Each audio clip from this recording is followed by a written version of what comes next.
Obviously, two guys came out threw the ball real well for a long time, and neither team did anything offensively. We kind of scuffled down here offensively over the weekend, and I think a lot of that has to do with their pitching. I think they're a very, very good club. I knew they were good coming in. They're better in person, so they're obviously making a big jump. Thompson threw the ball well. Really proud of the fact that Iser came in and shut that thing down for us. We got a big hit, big RBI sacrifice fly out of Malone, a freshman kid. I just marvel at some of the stuff that Grenier and Madrigal do defensively. It's just, I don't know how many guys catch the ball down the line. You caught down the line, but you don't catch that ball, you don't win the game.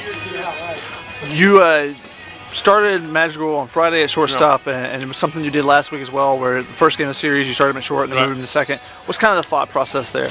I don't know. I just kind of have a gut feeling once in a while that he's, the thing about it is they are both fabulous shortstops.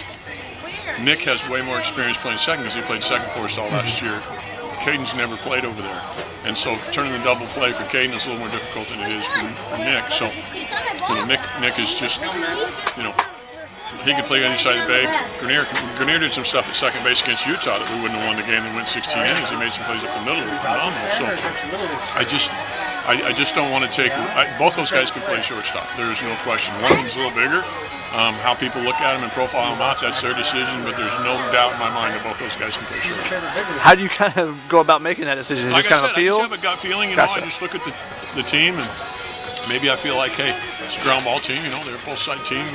Maybe they're heavy right-handed, and you're going to get some ground ball turns, some double plays like happened today. I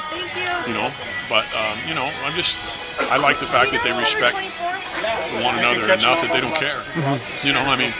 I think that everybody thinks that, you play shortstop in high school because that's what you're supposed to do. For me, like I said, I think Grenier can play center field. I think he can play second. I think he can play short. I think Nick can do the same.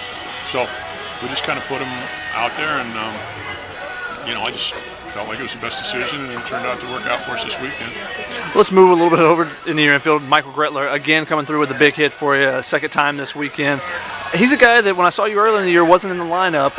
What has given you confidence to put him there, and what has he done to kind of solidify himself at that third base spot?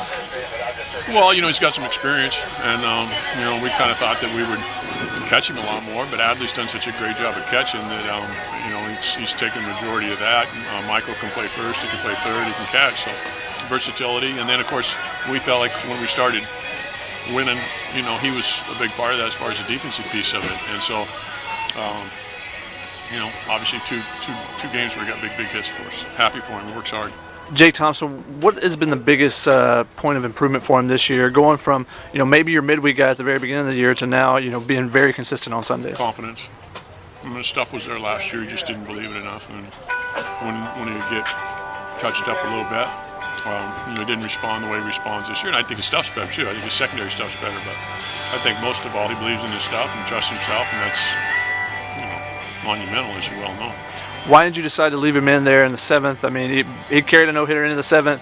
A couple lefties come up. What was your thinking leaving him there instead of bringing in a lefty, maybe? Well, I don't know.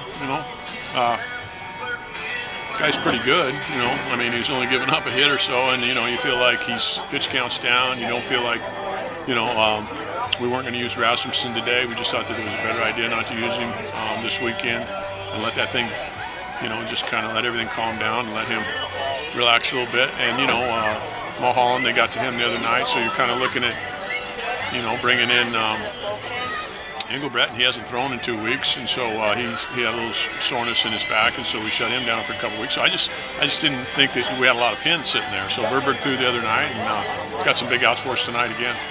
You guys now 32-3 on the season. I know as a coach you're always looking at something to improve. What's one thing you still want to see your team improve on going down the stretch? Well, we got to get better offensively.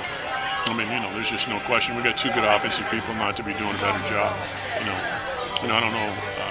I think KJ got one hit on the weekend, and he's a better hitter than that. Trevor Larnick, he needs to get going.